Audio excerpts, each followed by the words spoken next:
So what's up guys, welcome back to another video. It's Aleksi here. Truth first link and other links in the description, but in this video I want to talk about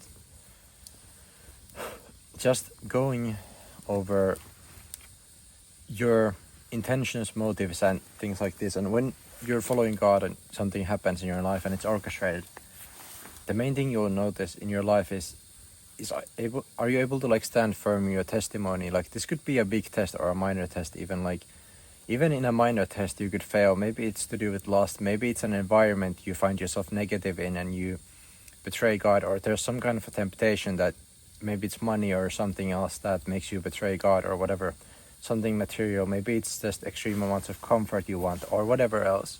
Like we all have those weaknesses and temptations and so on in our lives, because we all are human and we're all corrupted. We have all these like sinful roots and evils in us naturally, and that's why we can't stop sinning. Is if we don't work on these things, then we can never stop sinning. And that's the case for me and everybody else that's just a normal ordinary human. So that's really what I wanted to say in this video, is like when orchestrated things happen to you and when you're following God, and you recognize these things, you kind of have to ask yourself, is like, are you actually willing to put yourself out there? And any hidden motives and intentions you have, or like things, even if you're holding like a good character or like a strong faith, all that strong faith, if God gives away and takes away, is that the right thing to say? Or gives and takes away. And so when that happens, just like Job lost everything. He was basically stripped down naked in the middle of the street or whatever, where he was outside of town or somewhere, and he was tormented by Satan physically, and everything. Satan sent robbers, basically kill his children and teach him a lesson in a sense, like by robbing everything. And think about that. Could you handle a situation where you lose everything, including your own family, basically, and you get cursed by your own wife and condemned, and that wife is also tempting you to condemn God? Could you stand strong in your faith, or even being like Noah for 120 years? None of us could really probably do that, to be honest. Over a century of building a big boat, and also trying to preach the gospel, as well as like try to really worship God and do what God wanted him to do, and get slandered by everybody, and told lies, and told to do something else. And that's pretty hard, and that's where it's really tested. Like, are you doing all of this for God for the sake of just reward, or are you actually expending yourself for God and willing to sacrifice everything for God, even if God requires it?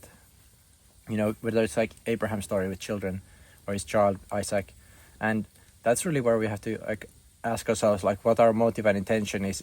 Are you just praying for like blessings, and then maybe you get a blessing in your life, or God does something great in your life and you have that, whatever it is. Usually it's a lot of times people pray for material blessings or healing or whatever, and everything's fine when you're comfortable, but where it's really tested is in those environments where it's asked, like, can you really like handle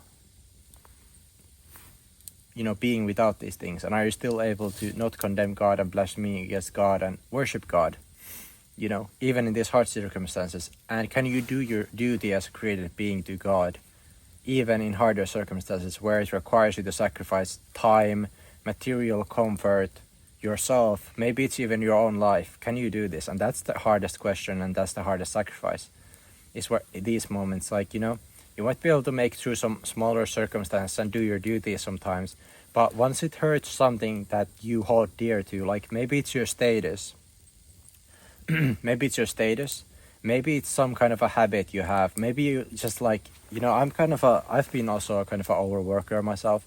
It could be, maybe you're addicted to overworking. It could be a thing. Maybe you're too lazy and you're addicted to rest. That could also be a thing. Or maybe you're holding on to status and identity in society. Maybe you're holding on to material items too hard. Or you want things to go your way. There's a lot of stuff like, but obviously things going your way isn't always the biggest revealer of things, but it is kind of a revealer. Especially if you cling to your own notions, imaginations, and you want things willfully to go your way, and you want to do what you want to do. That's also a disposition of corruptness. and something evil in a sense. You're going against God and you're submitting to God, and that's where these are all pretty much submission related. But yeah, that's all I really want to say in this video. If there's a will, there's a way. See you in the next video.